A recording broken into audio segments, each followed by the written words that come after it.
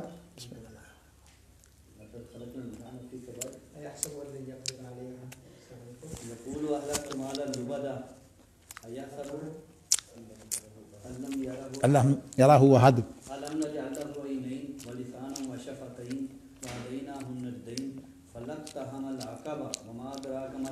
یہاں دا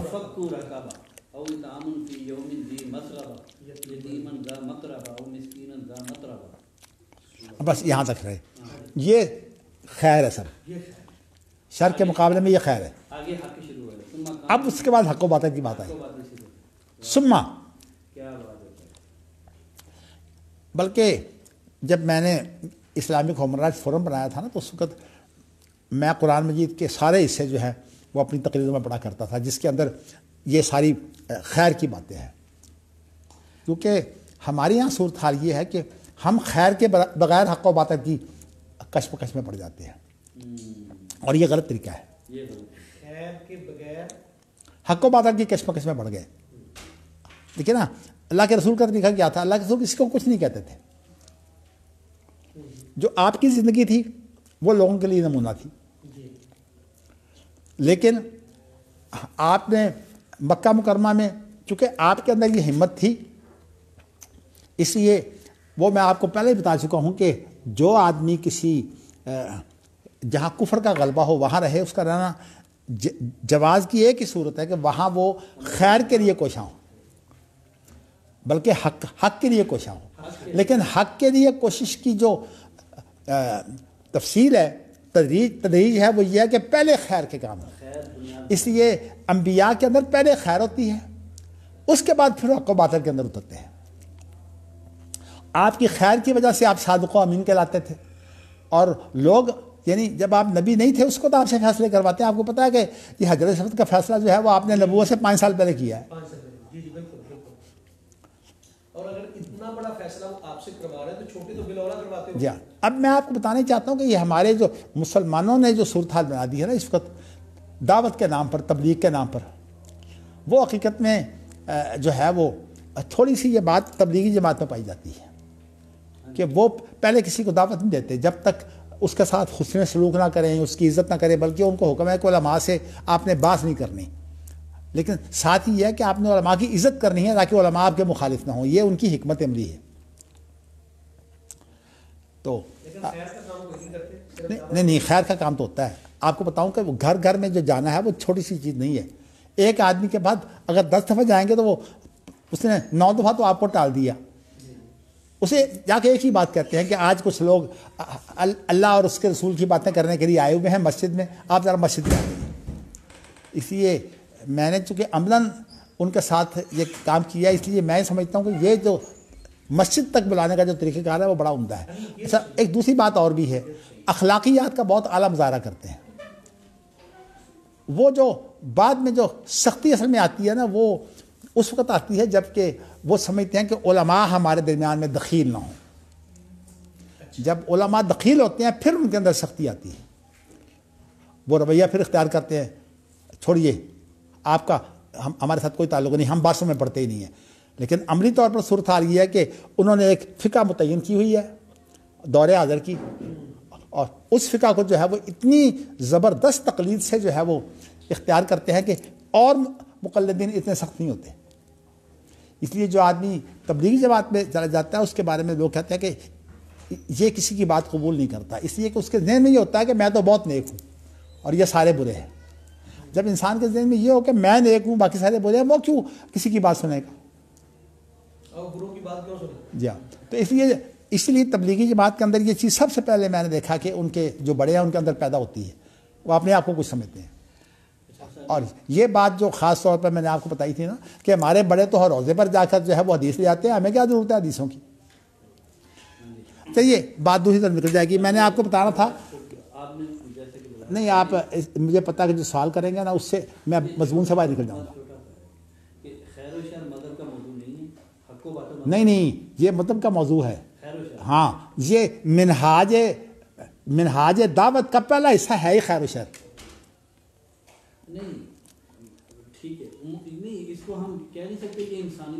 نہیں، انسانیت کو مذہب سے باہر ہے، مذہب آئے انسانیت کو کمال تک پہنچانے کے لیے، تو اس لیے یہ بڑا مغالطہ ہے کہ یہ مذہب سے باہر کا موضوع ہے۔ ہاں، نہ بنائے تو اصل میں بات یہ ہے کہ میں تو دیکھیے اللہ کا شکر ہے کہ ایک بات ہے کہ میں نے کسی خاندان میں پیدا ہونے کے باوجود میں نے تقلید کو چھوڑ دیا تھا اور ہمیشہ تحقیق میرا رجحان رہا، تو اس لیے میں نے تحقیق کے میدان میں جو ہے سب سے پہلے اسلامک ویلفیئر ٹرسٹ بنایا۔ تو اس وقت میرے ذہن میں یہ تھا کہ یہ جو دعوے ہیں نا کہ مغرب کہتا ہے کہ ہماری ریاستیں جو ہیں یہ ویلفیئر اسٹیٹ ہوتی ہیں، میں نے ان کا جائزہ لیا تھا باقاعدہ یورپ کے دورہ کر کے۔ اس کے بعد پھر میں نے بنیادی حقوق کے بارے میں، انسانیت کے بارے میں جو دورہ کیا تھا امریکہ کا، وہ اس لیے کیا تھا کہ میں بنیادی حقوق کا عملی وہاں جائزہ لوں۔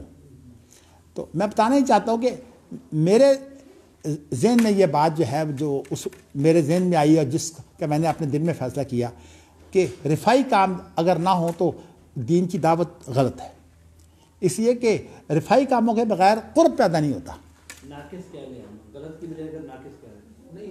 نہیں، آپ بتاتا ہوں، اگر آپ ایک آدمی آپ کے پاس آتا ہے، آپ اسے جیسے کہ ہمارے اہل حدیثوں میں بیماری ہے، جب ساتھ کھڑا ہوتا ہے تو پیر میں لانے کے لیے کوشش کرتے ہیں، بلکہ صورتحال یہ بھی ایسے واقعات موجود ہیں کہ یہ ٹانگیں کھلی کرتے جاتے ہیں اور وہ تنگ کرتا جاتا ہے، اس کے بعد جو ہے وہ جب دیکھتا ہے کہ وہاں بھی نہیں چھوڑتے کہ اس کے پاؤں کے اوپر پاؤں رکھ دیتے ہیں تو پھر وہ نماز توڑ کے بھاگ جاتا ہے۔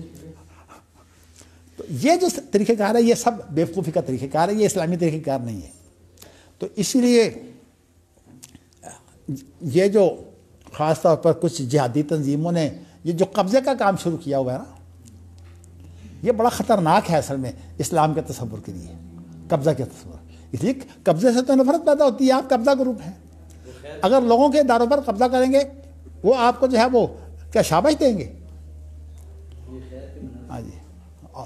صورتحال یہ ہے کہ جہاں کہیں مسجد بنتی ہے، کوئی ادارہ بنتا ہے، ان کی کوشش ہوتی ہے کہ کس طرح ہمارے آدمی وہاں پہنچ جائیں، بلکہ ان کا جو امیر ہے اس کی تو صورتحال یہ ہے کہ وہ باہر جا کر دعا کر دیتا، کہتے ہیں جی بس ہمارا قبضہ ہو گیا، امیر اندر بھی داخل نہیں ہوتا۔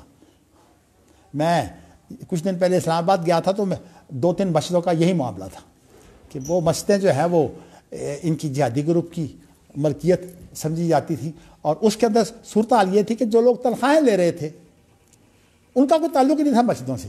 وہ جو اب سلسلہ کا نیا شروع ہو گیا نا، جو طبقہ ہے نا عام طور پر منتظمین کا، ان کی تنخواہیں سرکار دیتی ہے، تو اب بات لمبی ہو جائے گی۔ تو کہنے کا مقصد میرا یہ ہے کہ یہ جہادی نعرے لگانے والوں کو سب سے پہلے یہ سوچنا چاہیے کہ ہمارا پہلا کام ہے وہ یہ ہے کہ ہم باقاعدہ خیری جو ویلفیئر کے کام ہیں ان کو اہمیت دیں۔ اور جب جہادی تنظیموں نے یہ ویلفیئر کے کام شروع کیے تو میں نے ان کی بڑی حوصلہ افزائی کی تھی، میں نے کہا تھا اب آپ صحیح جگہ پر آئے ہیں۔ لیکن اگر مذہب کو چھوڑ کر خیر و شر کا نعرہ لگایا جائے جیسے کہ اقوام متحدہ کرتا ہے یا کافر کرتے ہیں، نہیں، میں آپ کو بتاتا ہوں اس کے لیے جو آپ کو آیا تھا نا، آپ خیر و شر کا، حق و باطل کا اگر مقابلہ کریں گے نا تو حق و باطل کا مقام جو ہے وہ بلند ہوگا۔ وہ اس لیے کہ خیر و شر جو ہے نا یہ اس کی تمہید ہے۔ اسی لیے قرآن کی یہ آیت جو ہے اجال تم سقایت الحاج و عمارت المسجد الحرام کمن آمن باللہ والیوم الآخر وجاہد فی سبیل اللہ لا یستوون عند اللہ، یہ آیت بڑی اہم ہے حق و باطل کے سلسلے میں، خیر و شر کے سلسلے میں تقابل میں۔ آپ نے فرمایا سقایا جو ہے یہ بہت نیکی کا کام ہے، یعنی عبادت کے لیے جو لوگ آتے ہیں ان کو پانی پلانا، اور بیت اللہ کو جو ہے وہ آباد رکھنا، یہ کوئی چھوٹا کام ہے؟ اب وہ لوگ جو کہنے کو تو یعنی مسلمانوں کی نظر میں تو کافر ہیں، لیکن یہ کام جو ہے قریش کرتے تھے، اور انہوں نے کہا کہ یہ کام ہم جو ہے وہ یہ کم خیر کے کام ہے، یہ بھلائی کے کام نہیں ہے۔ جیسے تو اس لیے قرآن مجید نے کہا کہ ہے یہ بھلائی کا کام، لیکن حق و باطل کا جو مسئلہ ہے اس کے یہ برابر نہیں ہے۔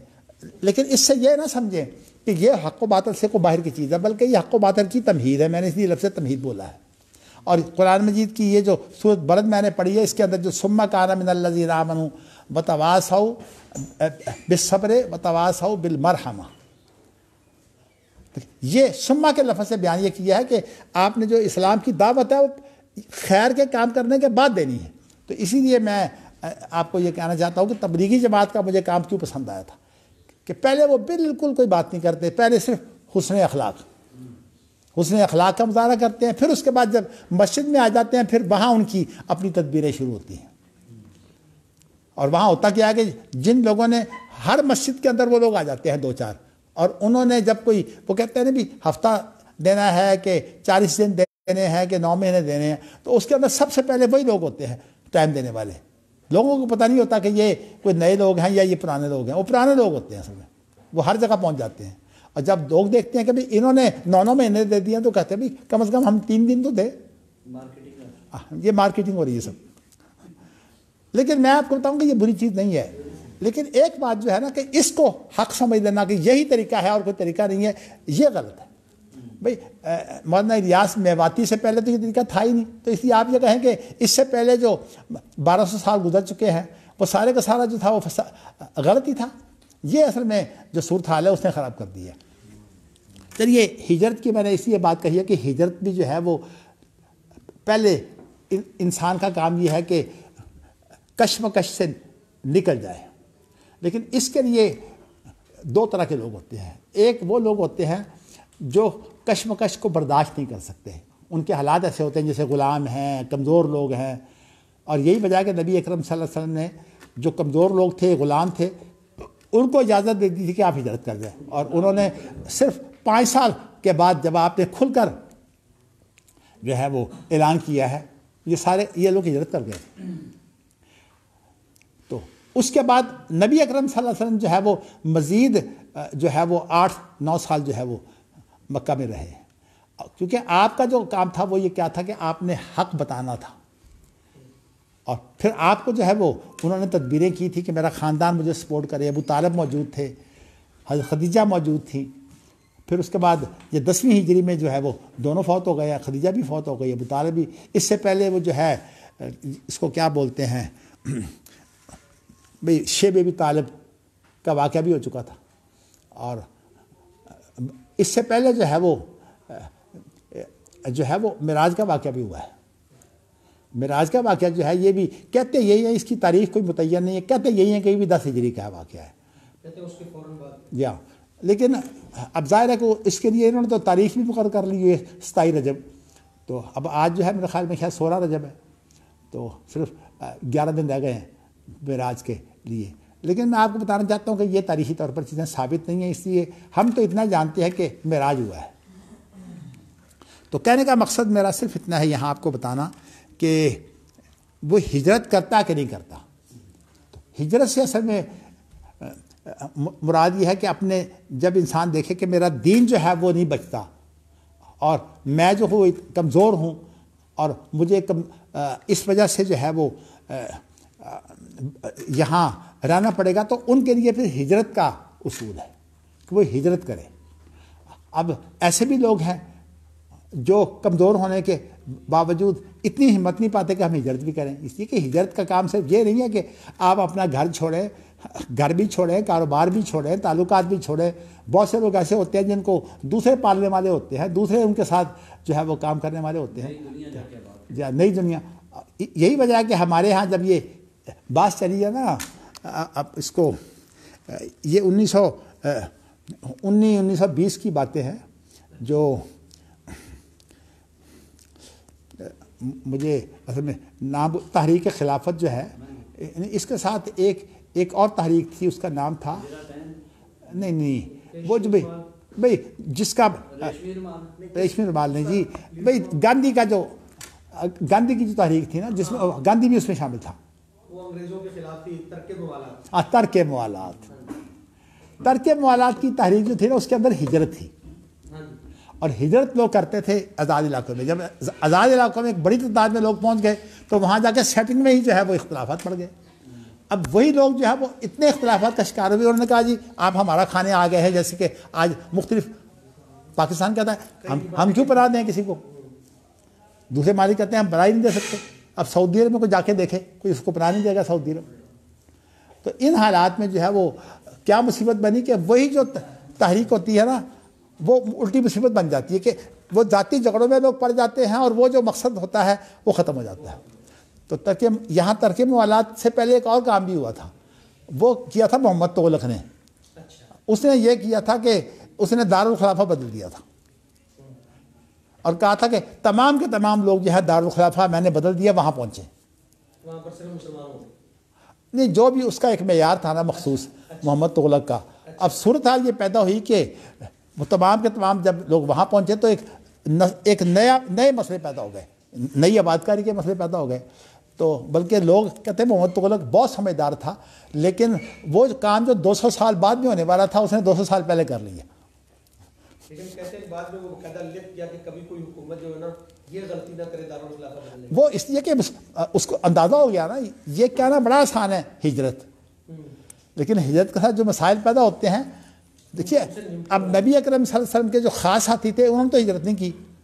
اب حضرت عمر جیسے لوگوں نے تو مسلمان ہوتے ہی جو ہے وہ کہا کہ ہم نماز جو ہے وہ بیت اللہ میں جا کے پڑھیں گے۔ اب حمزہ اور عمر جو ہیں وہ دونوں ساتھ ہوں تو بیت اللہ میں نماز کیوں نہ پڑھیں، بیت اللہ میں نماز شروع کر دی۔ پہلے بیت اللہ میں نماز نہیں پڑھتے تھے، پہلے گھروں میں پڑھتے تھے۔ تو کہنے کا مقصد یہ ہے کہ اس نبی اکرم صلی اللہ علیہ وسلم کو جتنی بھی سپورٹ ملتی رہی ہے، اور آپ نے بھی جب مجبور ہوئے ہیں تو اس وقت مجبور ہوئے ہیں جب کہ خدیجہ بھی فوت ہو گئی، ابو طالب بھی فوت ہو گئے، اگرچہ آپ کا خاندان پھر بھی موجود تھا، یعنی آپ کے خاندان میں جو بنو مطلب تھے اور بنو ہاشم جو مسلمان نہیں تھے وہ آپ کے مددگار تھے۔ لیکن شیخ ابو طالب کے بعد قبیلے کا سردار ابو لہب بن گیا تھا، اصل مسئلہ نبی صلی اللہ علیہ وسلم کو یہ تھا، وہ بن گیا تھا اور دوسرا قتل کی سازشوں تک پہنچ گیا۔ جی چلیے جو بھی صورت حال ہے تاریخی ہے کہنے کا وہ جو ایکسپورٹ تھی نا وہ ختم ہو گیا. جی میں نے آپ کو یہ بتانا کہ ان الذین توفاہم الملائکۃ ظالمی انفسہم قالوا فیم کنتم قالوا کنا مستضعفین فی الارض قالوا الم تکن ارض اللہ واسعۃ فتہاجروا فیہا. میں نے آپ کو اپنا واقعہ بھی بتایا تھا کہ کس طرح وہ عبدالعزیز جو تھے بڑے جسیم جو تھے انہوں نے ہمیں جو ہے مجھے ایک اور استاد کو جو ہے وہ باتوں باتوں میں ہی جو ہے وہ ہمیں تو پتہ نہیں تھا کہ ایسے واقعات ہو چکے, نہ ہمیں ترک موالات کی تحریک کا پتہ تھا, نہ ہمیں یہ جو محمد تغلق کا واقعہ ہے ہم نے تو جو ہے وہ ارادہ کر لیا, جوانی کی عمر تھی ویسے ہی انسان دیوانہ ہوتا ہے, ہم نے تو ارادہ کر لیا کہ یہاں پاکستان سے ہم ہجرت کر جائیں گے. تو انہوں نے ہمیں یہ مغالطہ جو دیا, بعد میں وہ پھر حافظ اللہ محدث روپڑی نے جو بات سمجھائی وہ کہنے لگے کہ نہیں یہ اس کے لیے ہے جو دین کی غلبے کی کا کام نہ کرے. ہمارے ہاں بہت سے لوگوں کو یہ احساس ہوا ہے کہ دین کی بات نہ بھی کرے نا تو خالی جو ہے وہ ویلفیئر کے کام کر لیں ہماری نجات ہو جائے گی, حالانکہ یہ بات نہیں ہے.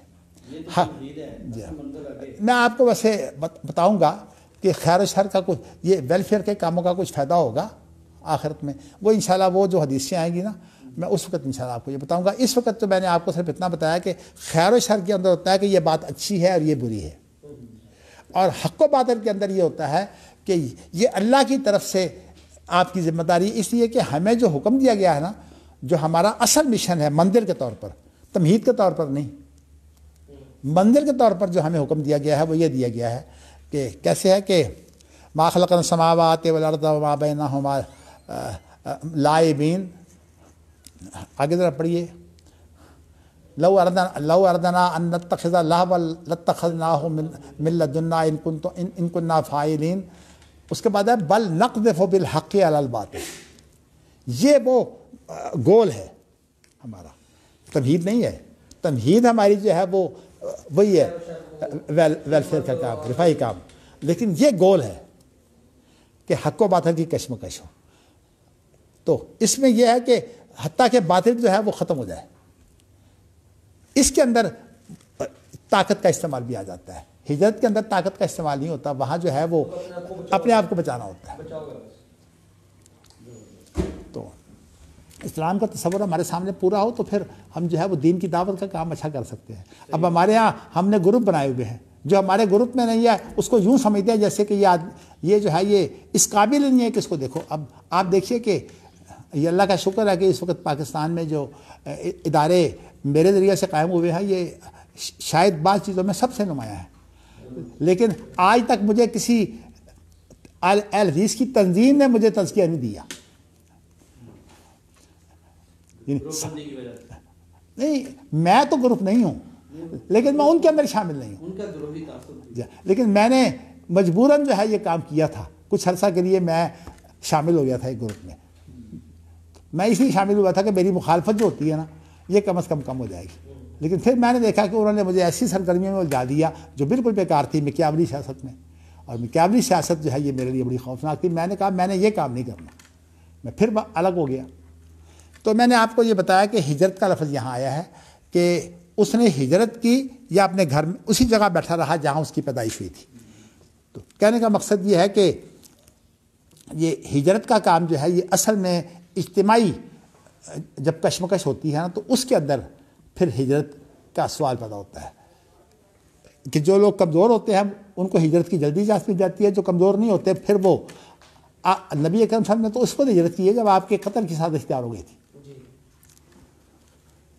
تو ان کے ساتھی بھی آپ دیکھیے ابو بکر صدیق ہو گئے اور دوسرے ساتھی ہو گئے, بلکہ آپ کو پتا کہ حضرت عمر رضی اللہ تعالیٰ عنہ نے ہجرت کرتے کہا تھا کہ جو چاہتا ہے نا اس کی ماں جو ہے اسے روئے, وہ آ جائے میدان میں جا رہا ہوں ہجرت کے لیے.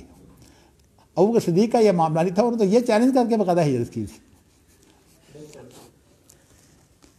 تو خیر اب حاجر فی سبیل اللہ اور جلس فی ارض, چلیے یہ بھی ہو گیا. قالوا یا رسول اللہ افنا ننبئ الناس بذلک.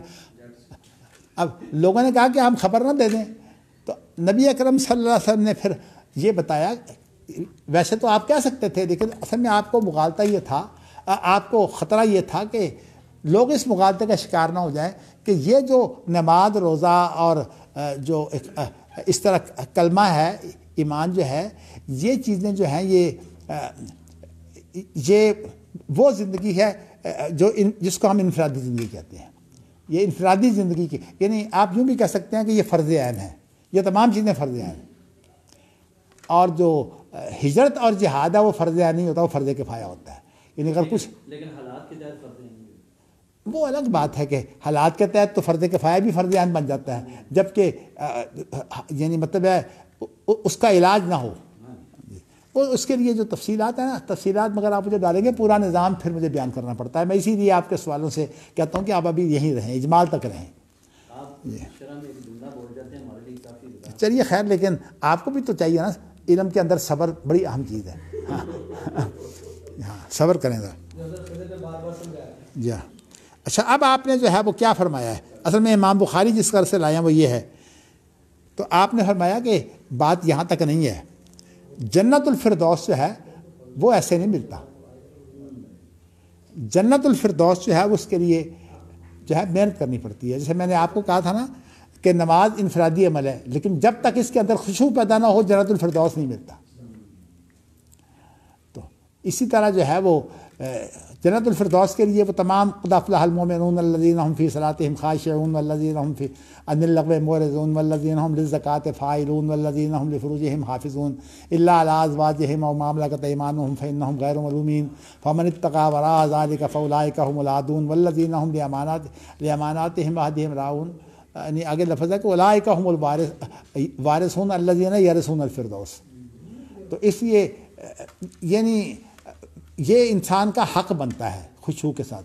لیکن ویسے آپ کو بتاؤں کہ جنت تو انسان کا عام جنت بھی حق نہیں ہے، وہ بھی اللہ کا فضل ہی ہے، وہ الگ مسئلہ ہے تفصیل میں.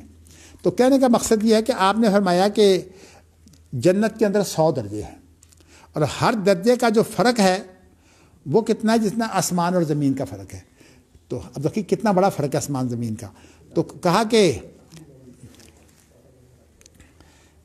اللہ نے وہ 100 درجے جو ہے وہ مجاہدین کے لیے تیار کیے ہیں. مطلب کیا ہے کہ جو اس کشف و کش کے اندر جو ہے وہ غالب آنے کی محنت کرتے ہیں، یہ 100 درجے ان کے لیے ہیں. تو اس لیے آپ نے یعنی یہاں آپ نے یہ بتایا کہ جہاد بھی فرض کفایہ ہے، اور اگرچہ جو ہجرت ہے اس کے لیے تو یہ فرض نہیں ہے، یہ تو اصل میں ہے ہی نجات کی راہ، اپنے آپ کو بچانے کی راہ ہے. لیکن جو جہاد ہے یہ فرض کفایہ ہے، اور جہاد کی وہ صورتیں جو غلبہ اسلام کی ہیں وہ فرض کفایہ ہے. نبی اکرم صلی اللہ علیہ وسلم جو ہے وہ مکہ مکرمہ میں وہ تمام کام کرتے رہے ہیں جہاد کے. اسی لیے آپ نے حق و باطل کی جتنی بھی کشمکش ہے مکہ مکرمہ میں وہ جہادی تھا آپ کا. اور اسی لیے جو مکی صورتیں ہیں ان کے اندر جہاد کا ذکر ہے. بجاہدہم بھی جہاد کبیرہ، یہ بھی مکی صورت ہے. اور یہ والذین جاہدوا فینا لنہدینہم سبلنا، یہ بھی مکی ہے. اور ثم ان ربک للذین ہاجروا من بعد ما فتنوا وجاہدوا ثم صبروا ان ربک من بعدها لغفور رحیم، یہ سورۃ نحل کی آیت ہے، یہ بھی مکی ہے. سورۃ نحل بھی مکی ہے. تو یہ مکے کے اندر آپ کا جہاد تھا. اصل میں یہ بات میں نے بڑی سمجھانے کی کوشش کی تھی کہ آپ جو کہتے ہیں نا قتال ہی جہاد ہے، قتال تو اصل میں ہر وقت جائز ہی نہیں، وہ تو فتنے کی موجودگی میں ہوتا ہے پیدا. اور اگر آپ فتنہ پیدا کر دیں خود کسی جگہ پر تو یہ آپ کے خلاف جہاد فرض ہوگا. دیکھیے نا، ایک انسان جاتا ہے کسی علاقے میں اور وہاں سے جا کر جو ہے وہ کریکر پھینک آتا ہے. اچھا، حکومت وہ اور ہے. اب آپ یہ بتائیے کہ وہ حکومت کیا کرے گی؟ اس علاقے سے چونکہ آیا ہے، اس علاقے کے جتنے جوان ہیں وہ تمام کے تمام جو ہے ان کو پکڑ کر تفتیش بھی کرے گی اور ان کو جو ہے مارے گی بھی. کشمیر کا مسئلہ جو ہے اس کے اندر بہت سے پہلو ہیں. اسی لیے میں نے ہمیشہ یہ کہا ہے کہ کشمیر کے مسئلے پر علماء مفکرین کو بٹھائیں، علماء مفکرین کو بٹھا کر جو ہے اس پر غور و فکر کیا جائے کہ یہ جو طریقہ آپ نے اختیار کیا ہوا ہے کریکر چھوڑنے کا، اور یہ ہے کہ ایک آدمی کو وہاں داخل کر کے آپ کہتے ہیں کہ بس چند آدمیوں کو مار کے بھاگ تو سکتا ہی نہیں. پھر بعد میں ظاہر ہے اس نے رات بھی گزارنی ہوتی ہے، پناہ بھی لینی ہوتی ہے. یا تو وہ مر جاتا ہے، تو اگر وہ پناہ لیتا ہے تو اس علاقے میں جا کر جو تباہی مچتی ہے وہ ساری کس کی ذمہ داری ہے؟ یہ بات تو ایک پہلو ہے. میں نہیں چاہتا کہ اس معاملے میں پوری تقریر کروں، لیکن آپ کو بتانا ہی چاہتا ہوں کہ جہادیوں کو یہ جو مغالطہ لگا ہے نا، یہ بڑا غلط ہے. اب دیکھیے وہی جہاد جو ہے وہ کیا ہو رہا ہے قبضے کے لیے، مسجدوں پر قبضے، اداروں پر قبضے، زمینوں پر قبضے، یہ اس کے لیے جہاد ہو رہا ہے۔ اس گیدرنگ کا اس لیے استعمال جی ہاں۔ تو لیکن یہاں یہ بتایا ہے کہ وہ جہاد یہ 100 درجے جو ہیں یہ اللہ نے مجاہدین کے لیے تیار کیے ہیں، جو اللہ کے رستے میں مجاہدین ہیں، وہ نہیں ہے جو کسی گروپ کے غلام بن کر، ان کے اعلیٰ کار بن کر جو ہے وہ ہم کام کرتے ہیں۔ مجاہدین کے اندر یہ اپنے لیے کام نہیں کرتے، پہلے تو اپنے لیے کرتے تھے، پھر بعد میں انہوں نے اب دوسروں کے لیے کام شروع کر دیے ہیں۔ اب آپ دیکھیے نا کہ اب مکیابلی سیاست میں کیسے داخل ہوئے کہ تمام گندگیاں ساتھ لے آئے، زیادہ عورتیں کھڑی کر دی الیکشن کے لیے، سارا گند وہیں پڑ گیا ہے عورتیں کھڑی کرنے سے۔ چلیے جی، تو آگے لفظ ہے کہ ہر جو ہے وہ درجہ اس کے درمیان اتنا فرق ہے جیسے آسمان زمین کا ہے۔ اور اس کے بعد کہا کہ فیضا سألتم اللہ فسألوا الفردوس، جب تم اللہ سے سوال کرو تو تم چھوٹی چیز نہیں مانگو، اللہ سے فردوس مانگو۔ اب یہ میں نے جیسے کہا ہے نا کہ فردوس ان کو ملے گا جن کے اندر خشوع خضوع ہو اور دیگر چیزیں ہوں، یہ اصل میں مانگنے کے لیے نہیں ہے۔ مانگنے کے لیے تو آپ اعلیٰ چیز مانگے، خواہ آپ نے چھوٹا ہی کام کیا ہو۔ آپ دیکھیے نا کہ ایک آدمی، میں ایک بات کرتا ہوں، مثلا میں ایک ادارے کا ذمہ دار ہوں، ایک چھوٹا سا آدمی ہے، وہ کوئی اچھا کام کرتا ہے، تو اب وہ مجھ سے بڑی امید رکھے، اس کی امید بری نہیں ہے، اگرچہ میں نے یہ دیکھنا ہے کہ بھئی اگر اس کے ساتھ میں غیر معمولی جو ہے سلوک کرتا ہوں تو اس کا نتیجہ کیا ہوگا۔ اب مثال کے طور پر ہمارے ہاں ایک رجحان ہے، رجحان یہ ہے کہ ہم نے 8 دن جو ہے وہ پورے کرنے ہیں چھٹیوں کو، حالانکہ ہم نے 6 دن تو دیے ہوئے ہیں استحقاقی، اور 2 دن ہمارے ایمرجنسی کے لیے، ایمرجنسی ہوتی کوئی نہیں، لیکن ایک آدمی جو ہے وہ اسے پتا کہ میں نے لازماً یہ 2 چھٹیاں کرنی ہیں، اور جو سربراہ ہوتا ہے اس کی وجہ سے پھر باقی کیا ہوتا ہے، باقی سارے کے سارے سمجھتے ہیں جب سربراہ کر رہا ہے اسے پوچھنے والا کوئی نہیں ہے تو مجھے کون پوچھے گا۔ وہی ہے کہ ایک مچھلی سارے تالاب کو گندا کرتی ہے، اور اس کے لیے اب صورتحال کیا بن گئی ہے کہ ہمارے لوگوں کے ہاں اب یہ مقصد یا کام کا رجحان ہی نہیں ہے، ساری محنت اس کام کے لیے ہے کہ 8 دن ہم پورے کیسے کریں، اور 8 دن کے علاوہ اگر کوئی مسئلہ آ جاتا ہے ایمرجنسی کا تو پھر کہتے ہیں ساری ایمرجنسی جو ہے وہ بھی معاف ہونی چاہیے، حالانکہ ہم نے جو ہے وہ کہا ہوا ہے 2 دن ایمرجنسی کے ہیں۔ ایمرجنسی کا معنی آپ بیمار ہیں یا آپ کو کوئی کام پڑ گیا گھر کا، اگرچہ 6 دن ہم نے پہلے دیے ہوئے ہیں، تو اس لیے یہ ساری کشمکش جو ہے یہ میں سمجھتا ہوں کہ غلط ہے، اور اس کے اندر ایک آدمی نہیں ہے، مجھے پتہ ہے اس کے لیے اجتماعیت موجود ہے، پوری طاقت جو ہے وہ سارے مل کر استعمال کرتے ہیں، لیکن اس میں بعض لوگ ایسے ہیں جن کی میں اب اقبال نوید صاحب جو ہے 6 مہینے کے بعد، سال کے بعد ان کا کام ہوتا ہے، وہ بیچارے گئے ہیں 3 دن کی چھٹی کی ہے، لیکن کئی لوگ دیکھ رہے ہیں کہ انہوں نے 3 کر لیا، ہم کیوں نہ کریں۔ تو یہ اس لیے یہ وہ چیزیں ہیں جن کا تعلق نظم سے ہے۔ اور پھر آپ دیکھیے کہ ہمارے ہاں جو اس وقت علم کی صورتحال ہے، علم کا کوئی شوق ہے، یعنی کسی کو علم کی کوئی ضرورت نہیں ہے، یہاں صرف اتنی بات ہے کہ بھی چونکہ آپ ڈیوٹی کے دوران میں سارے پابند ہیں، چلیے جی، لیکن علم کا جو شوق ذوق ہے یہ انشاءاللہ میں آپ سے بات کروں گا۔ ابھی قرات کا مسئلہ جو ہے وہ انشاءاللہ تعالیٰ آئے گا، میں وہاں پوچھوں گا خاص طور پر قاریوں سے کہ آپ نے اس کی تحقیق کی ہے، یعنی ہمارے ہاں تحقیق کا ذوق ہی ختم ہو گیا ہے، بالکل تحقیق کا ذوق نہیں ہے۔ مجھے اس لیے کہ اللہ کا شکر ہے میں تو اب اس سے پہلے نسل کی پیداوار ہوں نا عمر کے اعتبار سے، تو مجھے تو الحمدللہ چین نہیں آتا جب میں تحقیق نہ کر لوں، حالانکہ میں بیمار بھی ہوں، عمر کا بھی مسئلہ ہے، میں تو تحقیق کے بغیر جو ہے وہ رہ ہی نہیں سکتا۔ چلیے اس کے بعد جو یہاں بات جو امام بخاری لائے ہیں نا وہ اس لیے لائے ہیں کہ جب تم اللہ سے سوال کرو تو فردوس کا سوال کرو، اور اس کے بعد بتایا فَإِنَّهُ أَوْسَطُ الْجَنَّةِ، جو ہے وہ یہ جنت کا وسط ہے۔ اب وسط جو ہے اس کے بارے میں ہم کیفیت تو نہیں پیش کر سکتے، اسی کا ہمیں کیفیت کا پتہ نہیں ہے، کہتے ہیں مخلوق ہے، ہم مخلوق کی کیفیت کے بارے میں کوئی کیا سرائی بھی کریں تو کوئی گنجائش ہے، لیکن میرا خیال یہ ہے کہ اصول علم کا اصول یہی ہے کہ جس چیز کا آپ کو پتہ نہ ہو اس کے بارے میں آپ نہ جائیں، وَلَا تَقْفُ مَا لَيْسَ لَكَ بِهِ عِلْمٌ۔ تو اس لیے فردوس جو ہے وہ مخلوق ہے، اس کی کیفیتیں ہم بیان کر سکتے ہیں، لیکن وہ ڈکونسلوں سے نہیں، کوئی اچھی بنیاد پر، کیونکہ قرآن مجید نے ہمیں یہ بھی ہدایت دی ہے وَلَا تَقْفُ مَا لَيْسَ لَكَ بِهِ عِلْمٌ، جس کا علم نہ ہو اس کے پیچھے نہ پڑو۔ تو اس اعتبار سے اب یہ ہے کہ اتنی بات جو احادیث سے معلوم ہوتی ہے کہ یہ جو ہے وہ جنت الفردوس کی چھت جو ہے وہ عرش ہے۔ اسی طرح جو لوح محفوظ ہے وہ عرش کے اوپر اللہ کے پاس ہے، وہ عرش کے اوپر ہے۔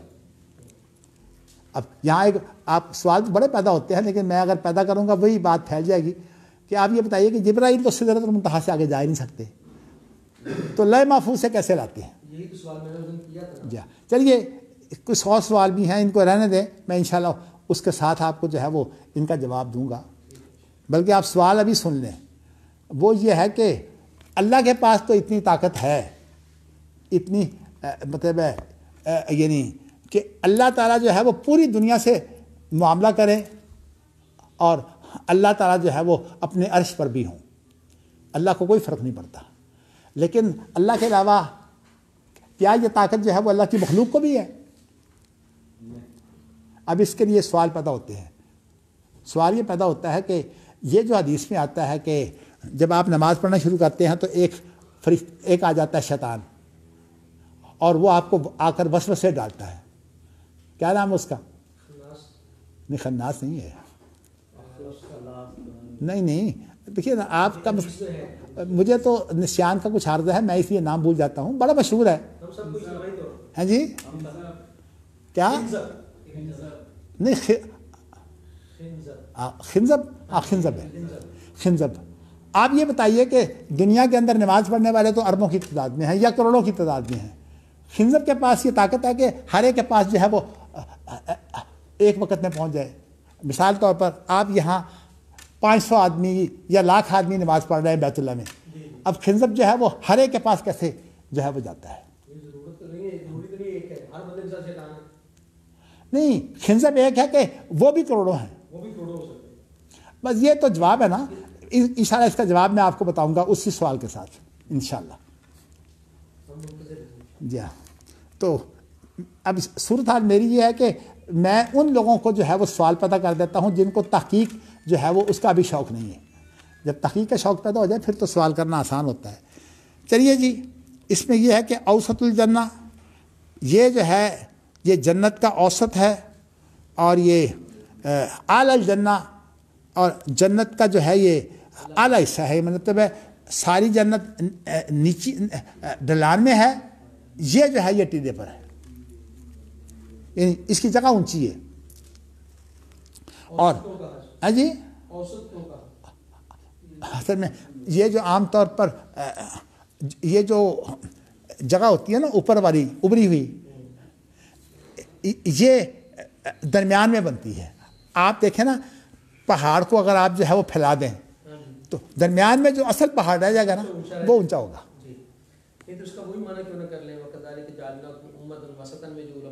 نہیں، آپ میرے خیال میں ابھی ادھر نہ جائیے، یہیں رہنے دیں، اس لیے کہ اوسط الجنہ و اعلی الجنہ دو لفظ آئے ہیں۔ اوسط سے مراد وسط ہے اور اعلیٰ سے مراد اونچی جگہ ہے۔ آپ چلیے میرے خیال میں وہ ایک نئی 4 معنوں میں سے میں ایک ہی معنی اگر بتا دوں تو کافی ہے۔ چلیے جی، اس کے بعد ہے وفوقہ عرش الرحمن، یہ ہے امام بخاری کا محل شاہد، وفوقہ عرش الرحمن، اس کے اوپر جو ہے وہ رحمان کا عرش ہے۔ ومنہ تفجر انہار الجنہ، اور اس سے جو ہے وہ جنت کے دریا جو ہیں وہ پھوٹتے ہیں۔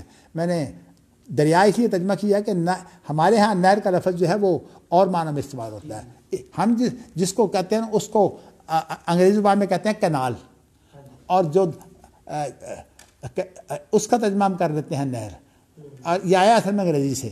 تو دریا کے لیے لفظ استعمال ہوتا ہے ریور، جبکہ عربی زبان میں نہر کا لفظ دریا کے لیے ہوتا ہے، اور جو باہر کا لفظ ہے وہ سمندر کے لیے استعمال ہوتا ہے۔ نہر کے لیے ان کو جدول کہتے ہیں، وہ اصل میں نہر وہ ہوتی ہے جس کو باقاعدہ خود جو ہے وہ دیواریں ادھر ادھر کھڑی کر کے جو ہے وہ اس کو آگے چلایا جاتا ہے۔ اللہ تفجر الانہار یہ منہ کی ضمیر عرش کی طرف ہے یا فردوس کی طرف؟ فردوس کی طرف نہیں، یہ عرش کی طرف ہے. وہ منہ کا معنی یہ ہے کہ عرش سے پھوٹتی ہیں یا نہیں، فردوس؟ یہ دونوں ہو سکتے ہیں. فردوس بھی ہو سکتا ہے، اور چونکہ فردوس کے اوپر جو ہے وہ عرش ہے، تو اس لیے اگر یہ کہہ دیں کہ عرش کے نیچے سے پھوٹتی ہیں پھر بھی ٹھیک ہے. عرش کے نیچے سے پھوٹتی ہیں اور فردوس کے اندر سے پھوٹتی ہیں. زمین کا مرجع قریب ہوگا نا، عرش ہوگا. بھئی آپ نے کہا دونوں امکان ہے. ویسے تو قریب ترین مرجع جو ہے وہ فردوس ہے، کہ نہیں فردوس ہے. دیکھیے نا، عرش کے نیچے سے تو مانا یہ تو ظرف مبہم ہے، تعیین نہیں ہے. لیکن جو تعیین ہے فردوس کے مطابق تو تعیین ہے کہ نہریں ساری فردوس سے پھوٹتی ہیں.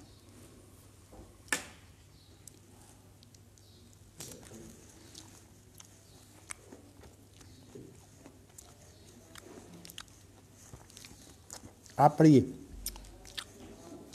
اگلی حدیث. حدثنا يحيى بن جعفر حدثنا ابو معاويه عن الاعمش عن ابراهيم هو التيمي عن ابيه عن ابي ذر قال دخلت المسجد ورسول الله صلى الله عليه وسلم جالس فلما غربت الشمس قال يا ابا ذر هل تدري اين تذهب؟ هذه قال قلت الله ورسوله اعلم. قال فانها تذهب تستأذن في السجود فيؤذن لها وكأنها قد قيل لها ارجعي من حيث جئت. جیتا مونس کیا ہے؟ شمس شمس مونس ہے، تطلع من مغربها ثم قرأ ذلك. لیکن جیتے ٹھیک ہے. اچھا میری کتاب میں جیتا ہے. جی چلیے. في قراءة عبد الله فتطلع من مغربها، یہ دیکھیے مونس کی ضمیر ہے تو جیتے ہونا چاہیے. ثم قرأ، پھر پڑھا ذالک مستقر اللہ فی قراءت عبداللہ بن مسعود. ماشاءاللہ یہاں بہت قاری بیٹھے ہیں.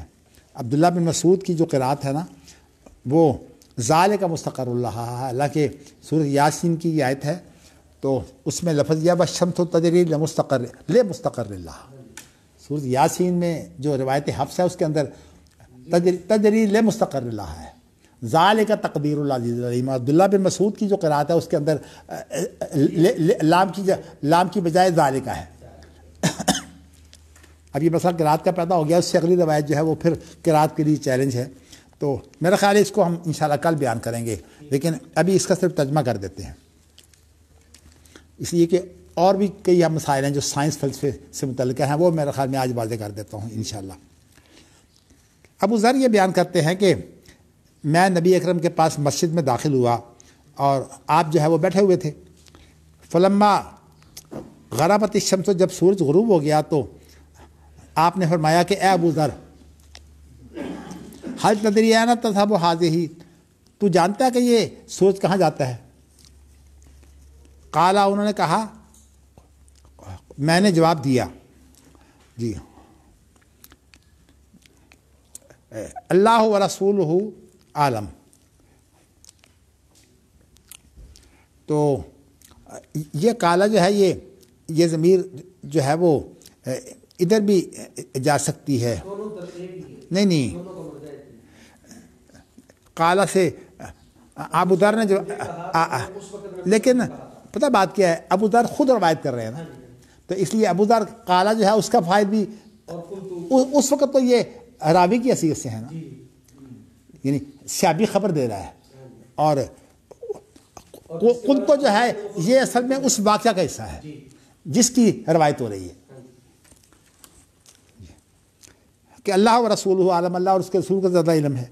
قالا فإنها تذهب تستأذن في السجود، کہ یہ جاتا ہے اور سجدے کی اجازت چاہتا ہے، یعنی یہ جب غروب ہوتا ہے تو یہ چلا جاتا ہے. فیوزان اللہ، تو اس کو پھر اجازت دی جاتی ہے، یعنی سجدے کی اجازت دی جاتی ہے. وَكَأَنَّهَا قَدْ قِيلَ لَهَا، گویا کہ اسے یہ کہا جاتا ہے کہ سجدے کے بعد وہ سجدے میں پڑھا جاتا ہے ارجعی من حیث جئت، جہاں سے تو آیا تھا وہیں چلا جا. فتطلع من مغربها، تو ایک وقت وہ آئے گا جب کہ مشرق سے وہ طلوع نہیں ہوگا. یہ جو ہے یہ مغرب سے طلوع ہوگا. پھر نبی اکرم صلی اللہ علیہ وسلم نے جو ہے جو الفاظ قرآن مجید کے بولے ہیں، اس جو عبداللہ بن مسعود نے بعد میں اس کو قرآن مجید کے طور پر جو ہے وہ اپنے قرآن مجید میں ذکر کیا ہے. تو یہ میں بات اتنی آپ کو بتا دوں کہ عبداللہ بن مسعود کے قرآن مجید میں صرف قراتیں نہیں ہیں، ان کے ہاں جو ہے وہ جو اہم لفظ ہے نا ان کے معنی بھی ہیں، تشریحات بھی ہیں. یہ وہ چیز ہے جو مغالطہ دیتی ہے بہت زیادہ. حالانکہ عبداللہ بن مسعود وہ آدمی ہے جو آخری جو آپ کے ساتھ دور ہوا تھا نا اس میں شریک تھے. اب اس بنا پر عبداللہ بن مسعود نے اپنا قرآن مجید دیا بھی نہیں حضرت عثمان کو، اور اس کے اندر بہت سے فروق ہیں، وہ انشاءاللہ تعالی پھر میں آپ کو بتا دوں گا کہ عبداللہ بن مسعود کے قرآن مجید میں جو ہے وہ حضرت عثمان کا جو قرآن مجید ہے اس کے اندر یہ سورۃ دخان جو ہے وہ 25ویں پارے میں ہے، جبکہ عبداللہ بن مسعود کے قرآن مجید میں جو ہے یہ مفصلات میں ہے. مفصلات کی ابتدا ہوتی ہے حجرات سے. حجرات جو ہے وہ 26ویں پارے کے آخر میں ہے. آپ قرآن کے حافظ ہیں نا؟ جو حجرات ہے یہ 26 پارے کے آخر میں ہے. تو عبداللہ بن مسعود نے جو ہے وہ اس کو مفصلات میں شامل کیا ہوا ہے دخان کو. اور ویسے یہ اس کے بارے میں جو ہے وہ خاص طور پر سیوطی نے قرآن مجیدوں کی تفسیر الاتقان کے اندر پیش کی ہے کہ ان میں صورتوں کی ترتیب کیا تھی. وہ بات پھر دور چلی جائے گی انشاءاللہ. اگلی حدیث آ رہی ہے، کچھ تھوڑی سی ہم باتیں قرات سے متعلقہ اس حدیث میں کریں گے. چلیے جی، اب یہاں جو ایک بات ہے نا وہ یہ ہے کہ ہم دیکھتے ہیں کہ سورج جو ہے وہ دنیا کے اندر اگر دیکھا جائے تو صورتحال ایسی ہے کہ سورج جو ہے وہ 24 گھنٹے باقی رہتا ہے. یہ آج کے دور میں جو ہے یہ سوال اس لیے زیادہ اٹھا ہے کہ اس دور میں تو دیکھیے نا سفر بڑے مشکل تھے، اس لیے لوگ بڑے پہنچتے تو اتنا ہی تھا کہ شام کے علاقے میں چلے جاتے. اس کو شام بھی جو ہے وہ رومیوں کے ماتحت تھا. شام میں جاتے تو ان کے لیے یہ مطلع کا جو ہے وہ مسئلہ پیدا ہو جاتا. تو وہی مسئلہ جو ہے مطلع نے اتنا ہی پریشان کیا ہوا ہے علاقے کے فرق کی وجہ سے. لیکن آج جو دنیا کے اندر پوری دنیا جو ہے وہ ایک گلوبل بن گئی ہے. اب تو صورتحال بڑی بدل گئی ہے. اب آپ دیکھیے نا کہ صورتحال ہماری یہ ہے کہ ہمارا جو زمین کا دن ہے وہ تو 24 گھنٹے کا ہوتا ہے، لیکن ایسا بھی ہے کہ یہ جو قطب شمالی کے علاقے ہیں، ناروے، سویڈن، ہالینڈ وغیرہ، یہ اس کے قطب شمالی کے قریب ہے نا، ان کے اندر جو ہے وہ 23 گھنٹے کی رات ہوتی ہے. 23 گھنٹے کی رات ہوتی ہے، صرف 1 گھنٹے کا دن ہوتا ہے. بلکہ صورتحال یہ ہوتی ہے کہ ادھر سے سورج جو ہے وہ غروب ہو رہا ہوتا ہے، ادھر سے ساتھ نکل رہا ہوتا ہے. تو اب یہ ان حالات میں جو ہے وہ ایک مشکل یہ پیدا ہوئی ہے کہ ابھی تو میں نے آپ کو بتایا دنیا کی بات. اب ذرا اور سیارے جو ہیں ادھر چلے جائیں. چاند میں جو پورے مہینے کا دن ہے، یعنی ایک دن جو ہے وہ 30 دنوں کا ہوتا ہے، ہمارے 30 دنوں کے برابر چاند میں. اور جو عطارد ہے جس کو مرکری کہتے ہیں انگریزی میں، اس میں 2 دن کم 3 مہینے کا دن ہے، 88 دن. 88 دن کا جو ہے وہاں دن ہے. اس لیے کہ وہ جو سورج کے ساتھ ان کا تعلق ہے وہ قریب دور جو ایک نظام ہے اس نظام کے مطابق اس طرح بنتا ہے. اب صورتحال جو ہے وہ یہ ہے کہ دنیا کے نظاموں کا فرق ہے.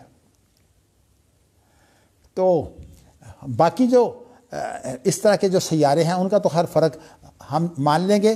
اس لیے کہ اس وقت ہمیں تو جو مشکل درپیش ہے وہ چونکہ انسان جو ہے وہ اس دنیا کے اندر آباد ہے، اس لیے انسان کو جو مشکلات پیدا ہوتی ہیں وہ اس کے لیے صاحب ایک بنیاد سمجھ لیجیے.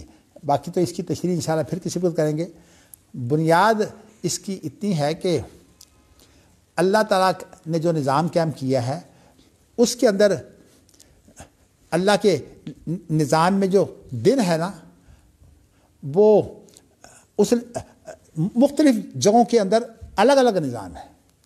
زمین کا جو نظام ہے وہ الگ ہے، جیسے کہ اس کے اندر تو آپ کو فرق میں نے بتا ہی دیا کہ کہیں 88 دن کا نہیں، وہ تو خیر یہاں کہیں 23 دن کا، کہیں 20 دن کا، یعنی حتیٰ کہ آپ دیکھیے نا سعودی عرب ہمارے 2 گھنٹے بعد ہے خلیج کے ممالک، اس کے بعد جو ہے وہ آپ چلے جائیں شام کے علاقے، تو شام کے علاقے جو ہے وہ 3 گھنٹے کا فرق ہے، مصر کا بھی 3 گھنٹے کا فرق ہے، اس سے آپ آگے چلے جائیں تو پھر 4 گھنٹے کا 5 گھنٹے کا فرق بھی ہے. جو مراکش وغیرہ جو ہے وہاں جو ہے 4-5 گھنٹے کا فرق پڑتا ہے، کیونکہ میں نے 8 سال جو ہے وہ رمضان مراکش میں گزارے، تو بڑی عجیب صورتحال ہوتی تھی ہماری. لمبا دن ہوتا تھا. نہیں مراکش میں دن وہ مغرب میں نا مسئلہ تو پڑتا ہے شمال میں جا کے. نہیں مغرب، بلکہ نہیں مغرب کا مسئلہ پڑتا ہے، شمال کا مسئلہ اتنا کوئی نہیں ہے.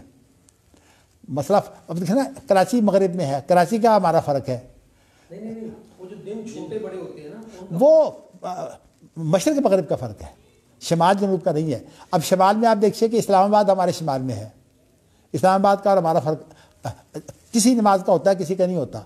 خاص طور پر کہتے ہیں ویسے 6 منٹ کا فرق جو ہے وہ ہے، لکھا ہوتا ہے یہ جو ہمارے ہاں تقویم چھپتی ہے، لیکن ویسے عملاً میں نے دیکھا کوئی نہیں ہے. کراچی کا زیادہ ہے.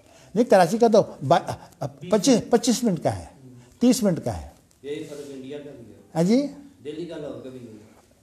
تو یہ ویسے سرکاری طور پر انڈیا نے تو ٹائم بدل دیا ہوا ہے نا، انڈیا کا اور ہمارا آدھے گھنٹے کا فرق ہے، اور بنگلہ دیش کا ہمارا 1 گھنٹے کا فرق ہے.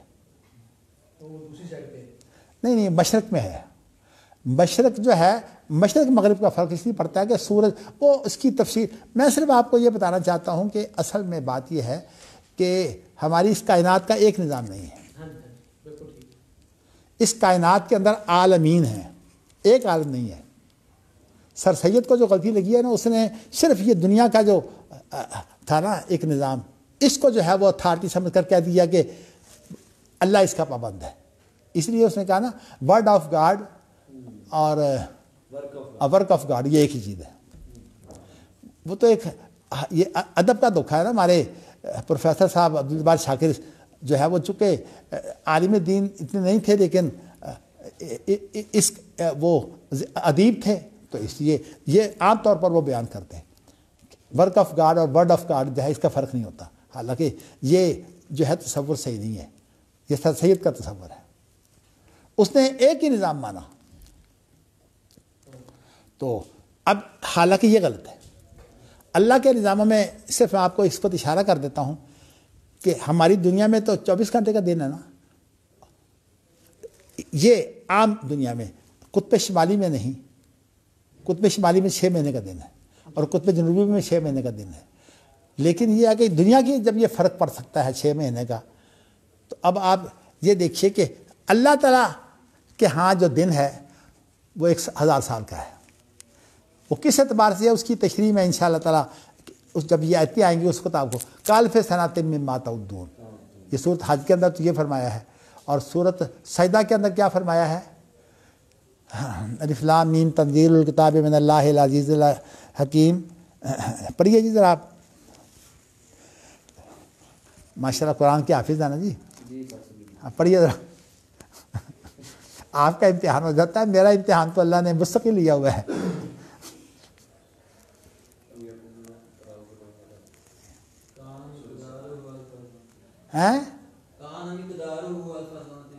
نہیں وہ تو خیر آپ نے لفظ نکال دیا. ذرا ایتیں پڑھ کے آتے ہیں نا تو پھر ذرا کام آسان تھا.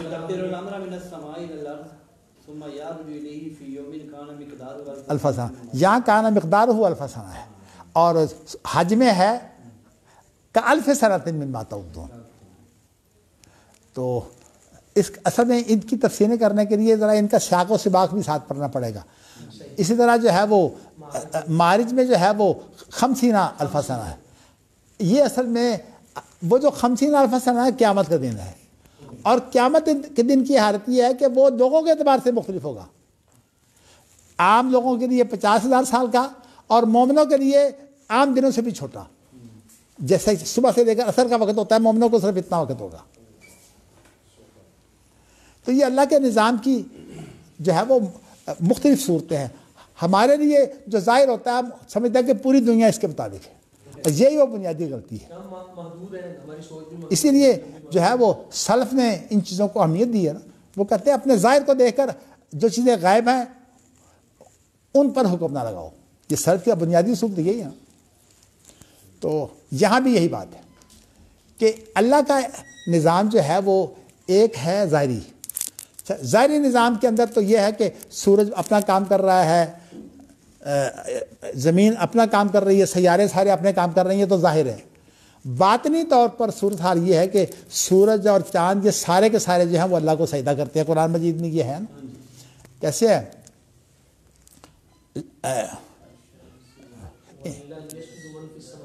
نہیں یسجد لہ من فی نہیں والشمس والقمر, یہ لفظ آتے ہیں قرآن مجید میں. سجدہ میں نہیں ہے.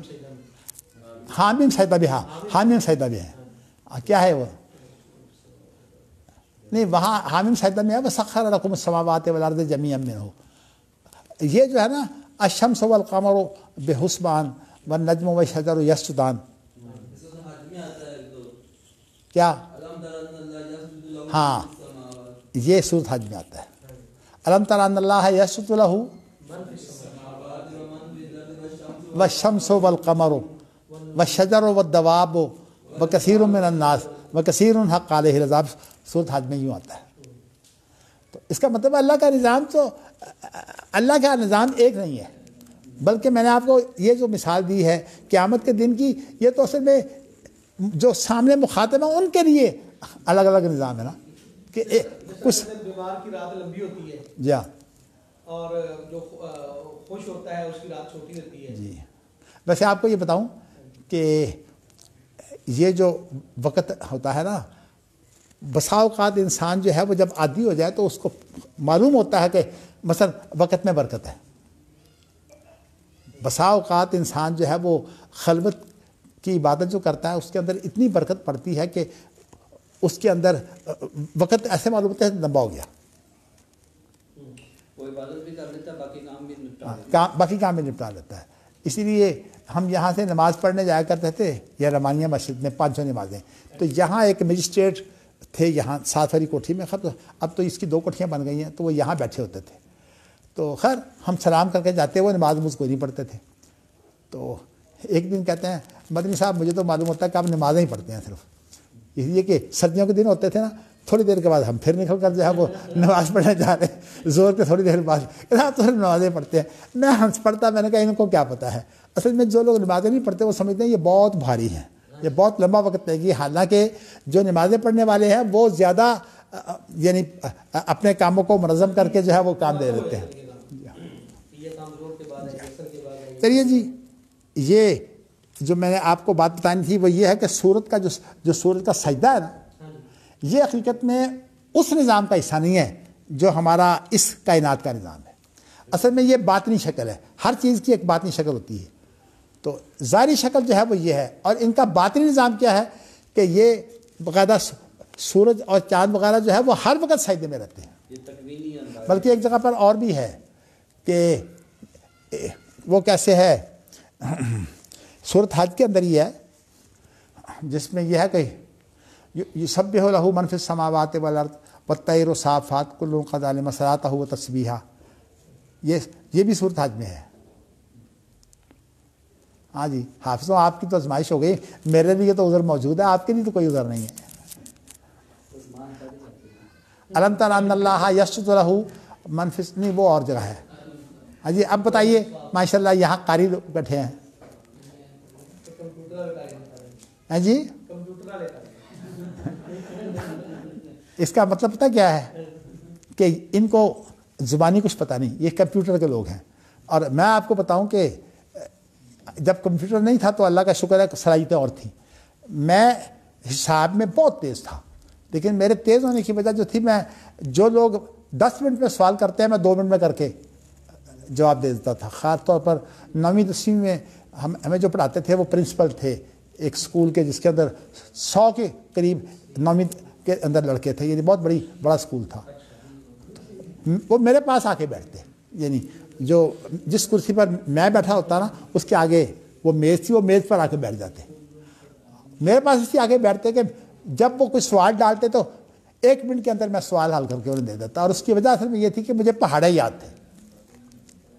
تو بنیاد تو وہی ہے. پہاڑے جو ہوتے ہیں وہ 1 سے لے کر 20 تک کے جو پہاڑے ہیں نا، 2 سے لے کر 20 تک کے پہاڑے مجھے سارے یاد تھے، اب بھول گئے ہیں. تو اس وقت مجھے یاد تھے، میں فوراً 16 256 کر کے نا میں فوراً جواب دے دیتا، چونکہ میرے پاس اب ان کو تو ضرورت ہوتی ہے کہ یہ کمپیوٹر کو دیکھیں، لیکن مجھے آج بھی جو ہے وہ پہاڑوں کا ایک حصہ یاد ہے.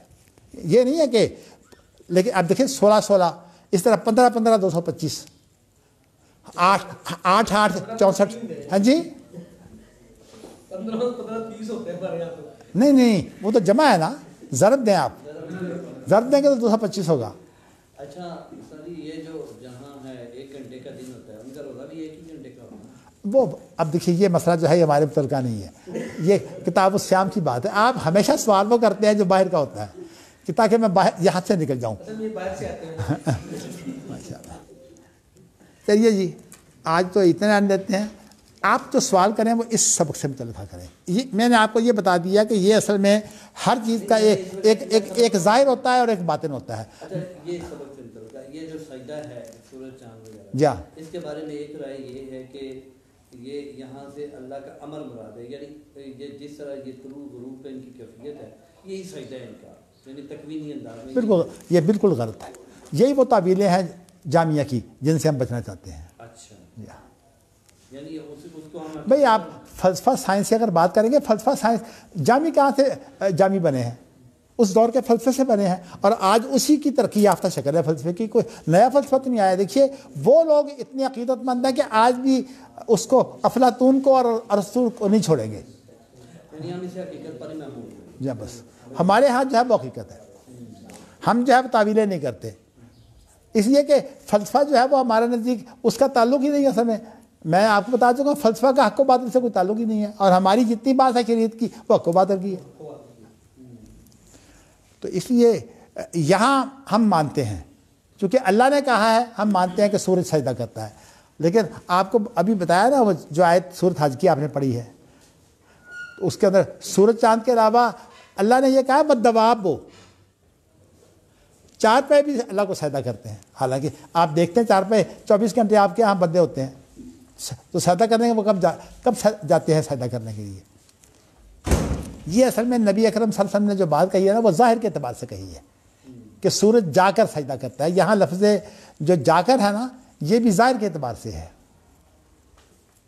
ظاہر کی تو طویل ہے، پھر بھی طویل ہی کیا یہ جا کے سجدہ کرتا ہے، یعنی آپ یہاں کہہ رہے ہیں اس کو حقیقت پر محمول نہ کیا. میں آپ کو بتاؤں، ویسے لفظ تعبیر برے معنی میں اس وقت ہوتا ہے جب ہم جو نہیں طویل بمعنی تحریف. دیکھیے تعبیر بمعنی تعریف برا ہے، لیکن ویسے تعبیر بری نہیں ہے. تعبیر کا معنی یہ ہے کہ اس کا، اب دیکھیے نا ایک آدمی یہ کہتا ہے مثال طور پر ابن تیمیہ وغیرہ کا یہ ذہن ہے کہ جو ہے نا اللہ علم کے اعتبار سے انسان کے ساتھ ہوتا ہے.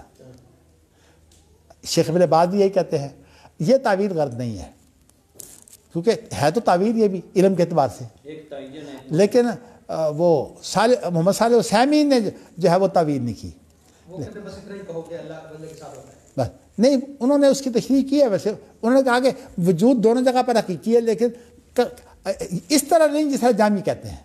جامع تو کہتے ہیں اللہ ہر جگہ ہے، وہ اس کی تردید کر کے کہتے ہیں کہ اللہ کا وجود جو ہے وہ عرش پر بھی ہوتا ہے، اور اسی حالت میں اس کا وجود جو ہے وہ ہارے کے ساتھ بھی ہوتا ہے.